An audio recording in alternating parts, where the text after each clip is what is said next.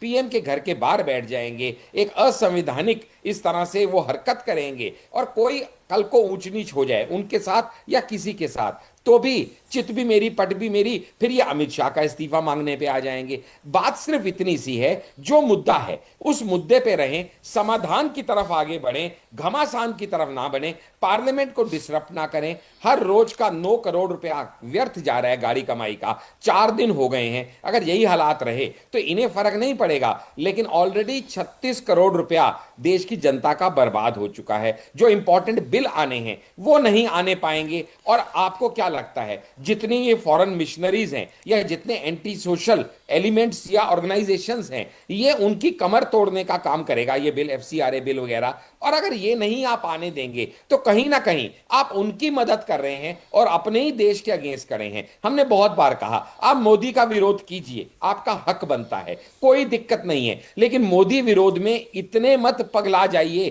कि आप देश विरोध पे उतारू हो जाए। तो वो जो थिन लाइन है ना, उसका ध्यान रखना बड़ा जरूरी है कि हम देश विरोधी ना बन जाएं। वरना जो कांग्रेस 400 पे थी आज डबल फिगर में रह गई, ट्रिपल फिगर तक भी नहीं आ पाई, अगली बार सिंगल फिगर में ना रह जाए। क्योंकि आज की देश की जनता बड़ी समझदार है, वो जानती है कि कहां पे आप पॉलिटिकल माइलेज लेने का प्रयास कर रहे हैं। उसको समझ में आता है कि कहां आप सच में छात्रों के हित में खड़े हैं या नहीं खड़े हैं। तो आज की जेंजी को मूर्ख बनाना उतना आसान नहीं है जितना चाचा नेहरू के टाइम पे हुआ करता था। But all said and done, मैं तो फिर भी अपने जगदीप भाई और इनके माध्यम से कांग्रेस से यही कहूंगा कि हमारे सारे बड़े नेता, चाहे पार्लियामेंट अफेयर मिनिस्टर रिजिजू हो, चाहे वो नड्डा जी हो, वो बार बार प्रयास कर रहे हैं। और एक और चीज साहिल जी बड़ी इंपॉर्टेंट है, मैंने आपको टाइमिंग का कहा, ऐसी चीजों में पॉलिटिकल इस तरह के प्रोटेस्ट में टाइमिंग बड़ा इंपॉर्टेंट होता है। जैसे कि वो टाइमिंग था पार्लियामेंट के फर्स्ट डे इनका पार्लियामेंट मार्च निकालना कॉकरोच जनता पार्टी का, ठीक इसी तरीके से अब तक राहुल गांधी एक्टिव नहीं थे, लेकिन जैसे ही नड्डा जी की दीपके के डेलीगेशन से बातचीत हुई, सेम डे राहुल गांधी अचानक एक्टिवेट हो जाते हैं और पीएम के घर के बाहर बैठ जाते हैं, क्योंकि उन्हें पता चला अब ये आग बुझने वाली है, तो कैसे करके इस आग को दोबारा भड़काया जाए। और उसके बाद ममता दीदी के भी कमेंट्स आ जाते हैं, अखिलेश के भी आ जाते हैं, कम्युनिस्ट पार्टी के भी आ जाते हैं। और अभी लेटेस्ट रिपोर्ट के अनुसार राहुल गांधी के घर पे जितने सांसद इकट्ठे हुए थे वो सारे के सारे गांधी स्मृति जाने के लिए अब इकट्ठे होकर निकल गए हैं। एक नई एनार्की क्रिएट करने का दिल्ली में इस समय मंसूबा चल रहा है। पूरे गांधी स्मृति के आसपास बैरिकेडिंग कर दी गई है, हजारों पुलिस वालों को डिप्लॉय किया गया है, क्योंकि हजारों लाखों इस समय कांग्रेस के प्रोटेस्टर स्ट्रीट पे आ चुके हैं। यानी जबरदस्ती अराजकता फैलाने का जो प्रयास है, संसद में बात नहीं करनी, जहां पॉलिटिक्स करने की जगह है वहां पॉलिटिक्स नहीं करनी, वहां अराजकता करनी है, संसद चलने नहीं देना, और सड़क पे पॉलिटिक्स करनी है। यानी दोनों गलत काम गलत जगह पे करके ये क्या संदेश देना चाह रहे हैं? आज इनके इतने हजारों लोग जो इस समय गांधी स्मृति के आसपास पहुंच चुके हैं, आम जनता परेशान होगी, जिसकी इन्होंने ना कोई परमिशन ली है। लेकिन जब पुलिस रोकेगी, जब क्या मैं लीडर ऑफ ऑपोजिशन की क्या पद की गरिमा रह गई यार, जिसको 12 पुलिस वाले टांग के उठा के ले जाके बस में डाल देते हैं, क्योंकि तुम बिना परमिशन के प्राइम मिनिस्टर के घर के बाहर बैठ जाओगे। तुम्हारे चाचा जी का राज लगा है क्या? हो कौन तुम? भले ही तुम सांसद हो, भले ही तुम लीडर ऑफ ऑपोजिशन हो, but you are not above the law. और राहुल गांधी को हमेशा से ये लगता है कि मैं लॉ से ऊपर हूं, मेरे लिए लॉ बदल दिया जाए। ऐसा नहीं होगा, ये देश संविधान से चलेगा, ये तुम्हारे गांधी नामे से नहीं चलेगा। ये बात राहुल गांधी जितना जल्दी समझ जाए उतना अच्छा है, क्योंकि अगर वो मांगते हैं रेजिग्नेशन कि नाकामयाब मिनिस्टर है, करो भाई, तो सबसे बड़े नाकामयाब नेता तो तुम हो। तुम्हारे नेतृत्व में तुम्हारी पार्टी 100 से ज्यादा इलेक्शन हार चुकी। सबसे पहले तो राहुल गांधी का रेजिग्नेशन मांगना चाहिए। अगर एक पैसे की भी शर्म है जगदीप जी और इनके बाकी कांग्रेस के नेताओं के अंदर, तो पहले राहुल गांधी का रेजिग्नेशन मांगे, बाकी सब तो बात की बात है। लेकिन जिस तरह से डेस्परेट होके राहुल गांधी इस समय लगे हुए हैं, समझ में आता है सोरोस की जबरदस्त लतार पड़ी होगी कि साला इसके लिए तुमको करोड़ों डॉलर दिए थे क्या? तुमसे ठीक तो है कल सर। के आए कॉकरोच पार्टी वाले बढ़िया हैं, जो कम से कम कुछ हो हल्ला तो कर रहे हैं, माहौल तो गर्म कर रहे हैं। तुम्हारे बस का तो कुछ भी नहीं। तो पॉलिटिकल वर्चस्व अपना बनाए रखने के लिए कॉकरोच पार्टी और आम आदमी पार्टी के इस मिले जुले समन्वय को हराने के लिए आपस में इनका द्वंद्व शुरू हो गया है। लेकिन इनमें जीते कोई भी, हारे तो भारत की डेमोक्रेसी ही, क्योंकि लोग भारत के परेशान होंगे, छवि और नाम भारत का बर्बाद होगा। इसकी चिंता कर लो, कुछ तो शर्म कर लो। ठीक है जगदीश जी, अब मेरे पास समय कम है बिल्कुल, आप कुछ कहना चाहते हैं? अनम्यूट कर दिया है तो दो बातें बता दूं। पहली तो ये कि जिस फास्ट ट्रैक कोर्ट की ये बात कर रहे थे भाई साहब, ये बता दें कि व्यापन घोटाले में कितनी फास्ट ट्रैक कोर्ट बनी थी और उसका क्या निष्कर्ष निकला। दूसरी बात, ये नेता प्रतिपक्ष के विरोध की बात कर रहे हैं। मैंने कई मर्तबा आपको बताया कि जब लोकसभा के स्पीकर ने ये कहा कि वो सरकार से पूछकर बताएगा कि चर्चा होगी या नहीं, उसके तो बाद क्या हो गया? वहां तो भी पहुंचा। संसद में प्रोटेस्ट करो ना। संसद का कोई पीएम के रूल्स घर होते के हैं ना। बाहर बैठने का क्या औचित्य है? आप संसद, आप सांसद हो ना, आप सांसद हो तो संसद में बात करो। जाहिल आप कोई चौथी सड़क पेड़ छाप थोड़ी हो, देश है। सरकार सड़क छाप आदमी हो क्या? डिफेंड कर रहे हो यहाँ सरकार से बैठकर और परमिशन तो नेता लेनी प्रतिपक्ष पड़ेगी। पर सवाल उठा रहे भाई हो। सड़क छाप आदमी हो जो सड़क पे बैठोगे, माननीय सांसद हो, लीडर ऑफ ऑपोजिशन हो, संसद में प्रोटेस्ट करो, कौन रोकता है? धन्यवाद देंगे, डॉक्टर शीश जवाब आनंद, अच्छे धन्यवाद, से शुक्रिया देंगे। समय देने के लिए। नेता जगदीश सिंह, प्रतिपक्ष के धन्यवाद, साथ शुक्रिया भी समय देने के लिए। जाती डॉक्टर अभिषेक अलावत, धन्यवाद, शुक्रिया समय देने के लिए। तो आज संसद के भीतर और बाहर जो तस्वीरें दिखी, उन्होंने साफ कर दिया कि नीट पेपर लीक अब सिर्फ परीक्षा का मुद्दा नहीं बल्कि राष्ट्रीय राजनीति बहस बन चुका है। जिस तरह सरकार ने फास्ट ट्रैक कोर्ट और चर्चा की बात कर रही है, जबकि विपक्ष शिक्षा मंत्री के इस्तीफे को जवाबदेही की पहली शर्त बता रहा है। सवाल यही है कि क्या समाधान संवाद से निकलेगा या टकराव और बढ़ेगा? लाखों छात्रों की नजरें अब राजनीति पर नहीं, भरोसेमंद परीक्षा व्यवस्था पर है। संसद की अगली बैठक कल सुबह 11 बजे होगी और देश की निगाहें वहीं टिकी रहेंगी। क्या संसद कल भी चलेगी या दोबारा स्थगन की भेंट चढ़ जाएगी? ये तो अब आने वाला समय बताएगा, पर यहां पर कहीं ना कहीं विपक्ष को भी एक अहम भूमिका निभानी पड़ेगी कि राजनीति आखिर क्यों हो रही है भारत के युवाओं के भविष्य के साथ। सवाल आज का भी इतना ही। दैट न्यूज में खबरों का सिलसिला यूं चलता रहेगा। मुझे दीजिए इजाजत, नमस्कार।